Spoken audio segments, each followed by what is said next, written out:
Joo, minä olen Markku Gardin, olen koulutukseltani psykologi ja olen ollut näissä urheilun mentaali- tai psyykkisessä valmennuksessa 20 vuoden ajan eri puolilla Suomea erilaisissa lajeissa. Ja tämä mentaalinen tai psyykkinen valmennus se lähtee siitä, että urheilijalla on omia ajatuksia, toiveita, pelkoja, aikaisempia kokemuksia, muiden odotuksia.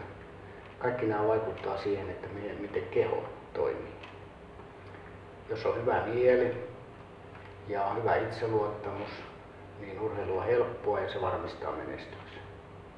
Mutta jos jännität tai sulla ajatuksissa puristaa, se vaikuttaa siihen, miten kroppa toimii. Liikkeet jännittyvät, rentous häviää ja motoriikka takkuaa. Liian usein käy niin, että urheilija ei pääsekään siihen tulokseen, jota treenaus tai kunto sillä hetkellä edellyttää. Näin käy aika usein nuorten urheilijoiden kohdalla, joilla ei ole juuri kokemusta kovinkaan paljon. Tässä mentaalisessa valmennuksessa tai psyykkisessä valmennuksessa lähdetään siitä tai tähdätään siihen, että urheilija pystyisi keskittymään täysillä aina vain siihen omaan hyvään suoritukseen, sen hetkiseen suoritukseen.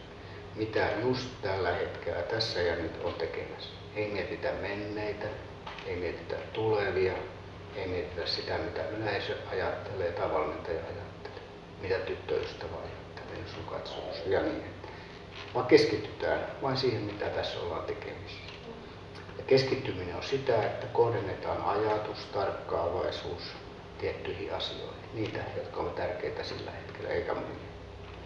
Keskittymisessä on kysymys myös siitä, että sä pystyisit nollaamaan sen aikaisemman tapahtuman, unohtamaan sen, tekemään taas sitten uuden jutun. Ja tämä keskittyminen on ehkä kaikista tärkein tässä urheilussa ja valmennuksessa. Ja toinen asia, mihin sitten valmennuksessa tähdätään, on se, että sinä osaisit hallita jännittämisen ja myöskin sitten rentoutua näissä tilanteissa. Jos pää jännittää, niin lihaksetkin on jännittyneet. Rentoutuminen on sitäkin, että sulla on elämässä muutakin tärkeää kuin tämä urheilu. Sä panostat kavereihin, panostat opiskeluun, muihin harrastuksiin, musiikkiin, elokuviin ja niin edelleen. Ja tällä tavalla sillä urheilun ulkopuolisella elämällä lataat omia akkuja sitä kilpailuakin varten. Ei kenenkään pää kestä sitä, että urheilijat ajattelee urheilua 24 tuntia vuorokaudessa. Kolmas asia, mihin me tähdätään, niin on se, että sä osaisit luoda mielessäsi hyvän kuvan siitä omasta urheilusuorituksesta tai kilpailutilanteesta. Silloin me puhutaan tämmöisestä mielikuvaharjoittelusta. Tärkeää on näissä kilpailuissa se, että sinä olet luonut niihin kilpailuihin ja toteutat tällaiset hyvin toimivat rutiinit.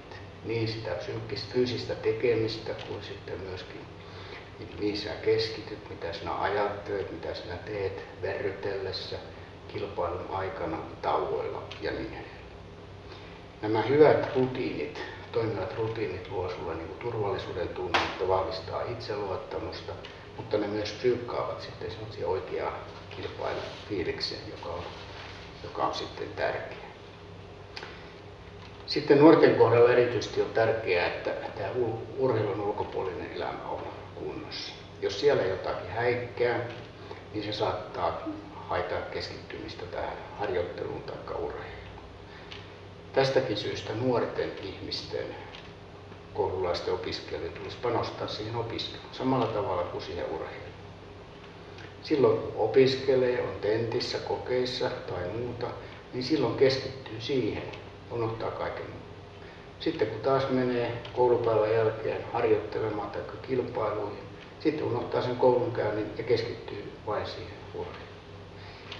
Ja jos tämmöiset opiskeluongelmat kaivertavat päässä, niin se haittaa keskittymistä myöskin sitten harjoitteluun ja kilpailuun. Siitäkin syystä kannattaa panostaa tähän koulunkäyntiin ihan tämän urheilun menestymisen kannalta. No, tämä mentaalinen valmennus ei ole mitään irrallista toimintaa eikä sellaista taikajimin juttua, että siihen yhtäkkiä tulee joku, joka panee asian kuntoon, vaan se on osa muuta harjoittelua ja muuta kilpailua. Se ei ole se helpompaa kuin muidenkaan taitojen opettelu tai harjoittelu. Se vie aikaa, kun siitä pitää tulla rutiini samalla tavalla kuin muustakin siitä kilpailutoiminnasta. Se pitää yhdistää muun harjoitteluun ja sitä pitää harrastaa jo harjoittelukaudella.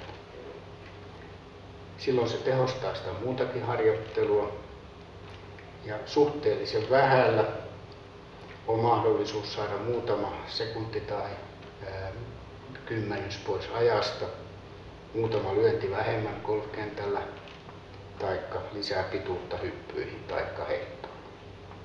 Tämmöistä on suurin piirtein mentaalinen valmennus.